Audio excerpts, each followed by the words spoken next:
बनी के अंदर इस समय माहौल जो है बड़ा ज़्यादा तनावपूर्ण है और वहाँ पे डॉक्टर भीमराव अंबेडकर जी की मूर्ति के साथ जो है वो छेड़छाड़ किया गया है।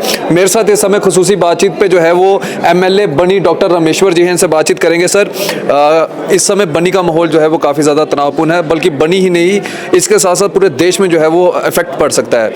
क्या इस समय स्थिति है और क्या जो है वो अभी तक कार्रवाई जो है वो की गई है? देखो, जिन घटिया लोगों ने ये काम किया है ये बड़ा निंदनीय है और हम सब लोगों की भावनाएं जो हैं आहत हुई हैं, क्योंकि उस स्टैचू को पर्सनली मैं अपनी बात करूंगा, उस स्टैचू को वहाँ पे लगाने के लिए हमने बड़ी कोशिश की थी। दिन रात हमने एडमिनिस्ट्रेशन के साथ, सरकार के साथ, डिप्टी सीएम के साथ, डीसी साहब के साथ मिलके काफ़ी लंबा प्रयास था और लंबी डिमांड थी लोगों की, और बड़ी खुशी का पल था जब वो इंस्टॉल हुआ और हम सोच रहे थे कि भव्य वहाँ प्रोग्राम किया जाएगा। लेकिन कुछ घटिया लोगों को शायद ये चीज़ डाइजेस्ट नहीं हुई, उनको ये पचा नहीं ये लोगों को कि किस तरीके से वहाँ पे BR अम्बेडकर साहब का स्टैचू जो है इंस्टॉल किया गया। इससे उनकी मानसिकता का पता चलता है कि वो आज भी कितनी घटिया सोच लेके इस समाज में जी रहे हैं। जिन्होंने ये हरकत की है बहुत जल्दी जो है पर्दाफाश होगा, लोगों के बीच में आएगा। जब ये मेरी नज़र में ये चीज़ आई, हमने उसी वक्त एडमिनिस्ट्रेशन से बात करके और उसी वक्त डायरेक्शन दी कि जल्दी से जल्दी इसको फिर से रिपेयर करके इंस्टॉल किया जाए, और आज सुबह फिर से BR अम्बेडकर साहब की मूर्ति को वहाँ इंस्टॉल कर दिया गया है। FIR लॉन्च कर दी गई है और बड़ी जल्दी उनके ऊपर कार्रवाई होगी, लोगों के सामने लाया जाएगा। इसी चीज़ को हमने असेंबली में उठाया है। लेकिन मैं आपको एक चीज़ बोल देता हूँ कि मेरे कार्यकाल के बीच में ऐसी हरकतें बर्दाश्त नहीं की जाएंगी, उनके ऊपर पर्दा नहीं डाला जाएगा।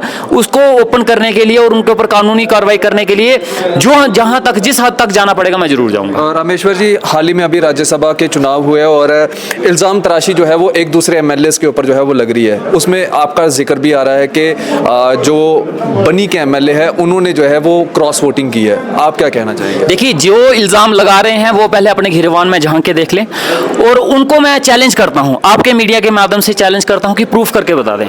जिस दिन वो सिर्फ फालतू की बातें मत करें, जिस दिन वो प्रूफ कर गए कि मैं इसमें इन्वॉल्व था, मैं उसी 1 सेकंड में अपना रिजाइन दे दूंगा, उसी दिन सियासत छोड़ दूंगा। एक्चुअली ये लोग सारी उम्र यही करते रहे हैं, बेचना खरीदना, बेचना खरीदना। इन्होंने सोचा एक नया कैंडिडेट आया है, ये भी हमारी तरह बिकाऊ और खरीदने वाला होगा, लेकिन ये मुझे नहीं जानते। इनकी पॉकेट में इतनी गर्मी नहीं है और इनकी औकात नहीं है मेरे वजूद को खरीदने की। शायद ये पिछला वाला बयान आपका सीरियस लेके जो आपने मेरे साथ कहा था आलू और राजमा को लेके। हाँ, ये मैं कह रहा हूँ ना, देखो ये सियासत में ये धंधा पहले से भी चलता आया है। ऐसे नहीं है, इससे पहले भी इलेक्शन हुई, क्रॉस वोटिंग हुई, इन्हीं की पार्टी के लोग बिके, बहुत सारे बिके, क्रॉस वोटिंग की उन लोगों ने, कुछ बीजेपी के लोग भी बिके। उस समय ये बीजेपी ने उनको पार्टी से निकाल दिया, उनको बोला गद्दार है। लेकिन आज जिन्होंने क्रॉस वोटिंग करके बीजेपी को वोट दिया, आज वो कर रहे हैं कि ये देशभक्त हैं।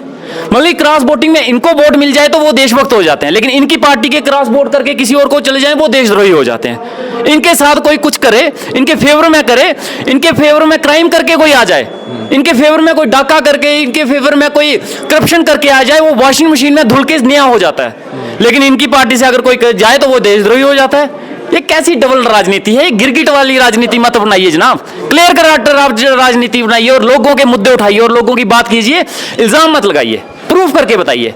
अगर दम है तो प्रूफ कर दीजिए कि रामेश्वर सिंह जो है बिका हुआ है। बिके हुए ये लोग हैं, बिकी हुई इनकी सोच है और बिकी हुई इनकी सियासत है, हम बिकने वाले नहीं हैं। बहुत बहुत शुक्रिया बातचीत करने के लिए। तो ये हम MLA बनी डॉक्टर रामेश्वर जी से बातचीत कर रहे थे और साफ तौर के ऊपर इनका ये कहना है कि ये प्रूफ करके बता दें कि डॉक्टर रामेश्वर ने जो है वो पैसे खाए हैं। अगर प्रूफ कर दिया तो ये उसी दिन सियासत से रिजाइन ले लेंगे। अपनी राय इस वीडियो को कमेंट सेक्शन में जरूर रखेगा। इसी तरह से बढ़ रहे द JNF न्यूज़ के साथ मुझे और मेरे कैमरा पर्सन साहिल शर्मा को दीजिए इजाजत। आदाब, अस्सलाम वालेकुम।